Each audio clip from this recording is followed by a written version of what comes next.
আসসালামু আলাইকুম। 3 ম্যাচের টি-20 সিরিজের প্রথমটিতে ভারতের বিপক্ষে পাত্তা পায়নি বাংলাদেশ। 127 রানে বাংলাদেশকে অল আউট করে 11.5 ওভারে জয় তুলে নিয়েছে ভারত, তাও 7 উইকেট হাতে রেখেই। এমন জয়ের ম্যাচে টি-20তে বিশ্ব রেকর্ডও গড়ে ফেলেছে সূর্যকুমার যাদবের দল। টি-20তে প্রতিপক্ষকে সবচেয়ে বেশি অল আউট করার কীর্তি এখন ভারতের। 2006 সালে টি-20 ক্রিকেটে শুরু হওয়ার পর সব মিলে প্রতিপক্ষকে 42 বার অল আউট করেছে ভারত, টি-20 ক্রিকেটে যা সর্বোচ্চ। অবশ্য ভারতের সঙ্গে ওই তালিকায় আছেন পাকিস্তানের নাম। ভারতের সমান 42 বার প্রতিপক্ষকে অল আউট করার কীর্তি রয়েছে পাকিস্তানের। এছাড়া এই তালিকায় পরের অবস্থানে আছে নিউজিল্যান্ডের নাম। ব্ল্যাক ক্যাপসরা প্রতিপক্ষকে টি-20তে অল আউট করেছে মোটে 40 বার।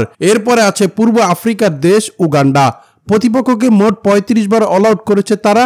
আর ওয়েস্ট ইন্ডিজের প্রতিপক্ষকে অল আউট করার কীর্তি রয়েছে 32 বার। শুধু তাই নয়, 100 রানের বেশি টার্গেটে ব্যাট করতে সবচেয়ে কম বল খেলে সেই রেকর্ড পেরিয়ে যাওয়ার রেকর্ডও গড়েছে ভারত। বাংলাদেশের 127 রানের লক্ষ্যে ব্যাট করতে নেমে 49 বল হাতে রেখে টপকে গেছে ভারত, যা 100-এর বেশি টার্গেটে ব্যাটিং করে বল হাতে রেখে সবচেয়ে বড় জয় ভারতের।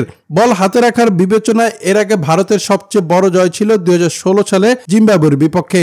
হারের রাতে সেই ম্যাচে 100 রানের টার্গেটে ব্যাট করতে নেমে 41 বল হাতে রেখেই 10 উইকেটের বিশাল জয় পায় ভারত।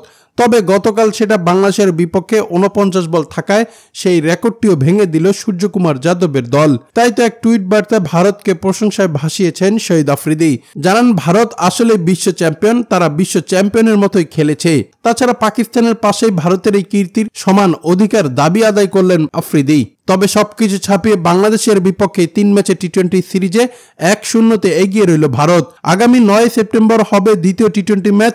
সেই ম্যাচে বাংলাদেশ ঘুরে দাঁড়াতে পারবে কিনা সেটাই সন্দিহান, এমন কথাই জানান শহীদ আফ্রিদি। দর্শক, এই ছিল খেলাধুলার আপডেট। পরবর্তী আপডেট সবার আগে পেতে চ্যানেলটি সাবস্ক্রাইব করে সঙ্গেই থাকুন।